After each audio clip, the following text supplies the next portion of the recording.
The Santa Blanca cocaine production pipeline, led by El Yayo.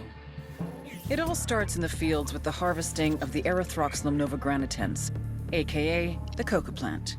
Of the 200 known species of Erythroxylum, only 2 contain usable levels of cocaine, so you have to know what you're planting.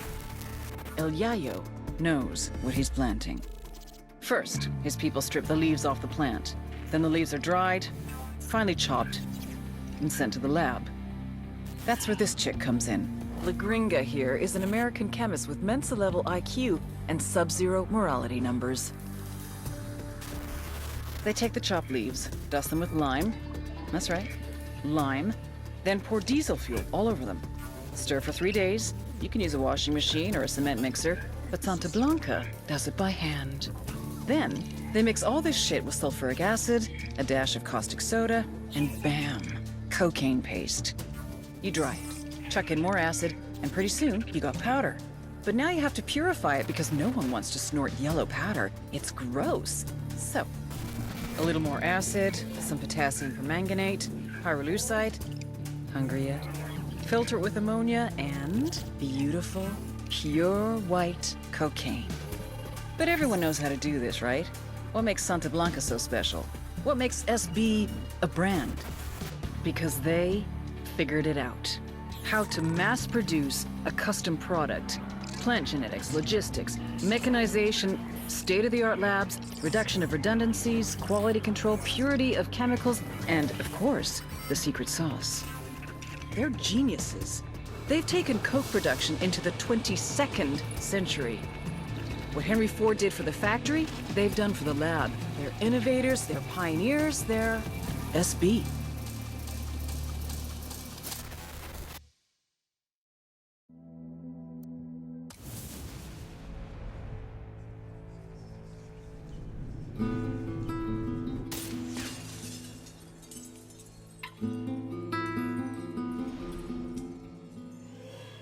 The great writer Balzac once said, "To have a family is to become hostage to fortune."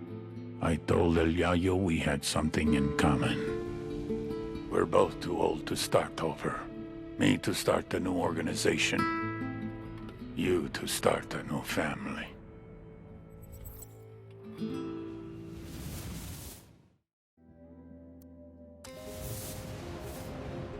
Innovation versus experience. Technology versus tradition. Youth versus age. La Gringa versus El Yayo.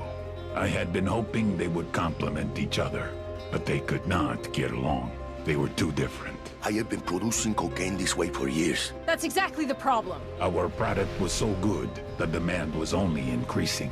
We couldn't keep up. I don't care how you do it. Science, tradition, or voodoo. Just make more.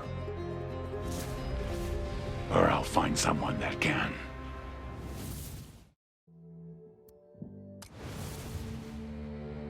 I had told El Yayo and La Gringa to step up production.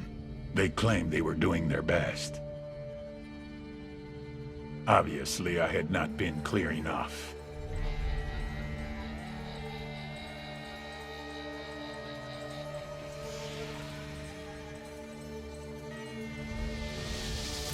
This man's life was in your hands, and this is what you've done with it. I can't do this anymore. Please, just let me go home. I swear to God, I won't tell anyone what happened here. Sometimes I don't think you take me seriously. Next time I will show you how serious I can be.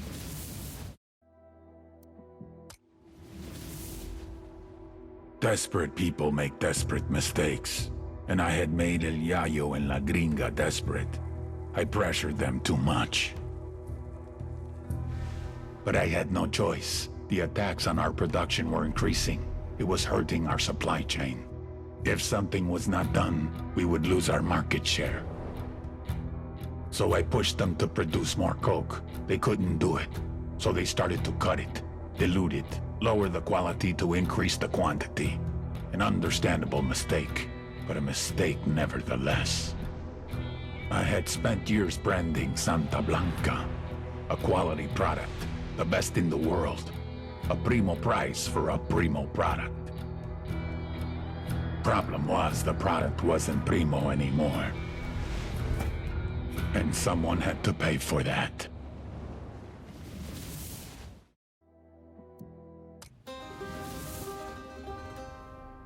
El Yayo was born amidst the Bolivian coca. His mother carried him on her back until he was old enough to go to work for himself. For decades, Yayo picked the leaves, fingers blistered, back aching, feet bleeding. But never, in all that time, did he once extract the alkaloids to make cocaine. To Yayo, the coca leaf was an ancient tradition, going back 8,000 years, a medicine, a culture, una planta sagrada. Of course, the Americanos had a different opinion. They called it Plan Dignidad, the dignity plan. Although Yayo was no more than a farmer, un cocalero, his world was left in ruins. With no other means available, he was forced to do the one thing that he vowed never to do. He was forced to produce cocaine. In the end, the Americans' efforts to stop cocaine production created one of the greatest cocaine producers to ever live.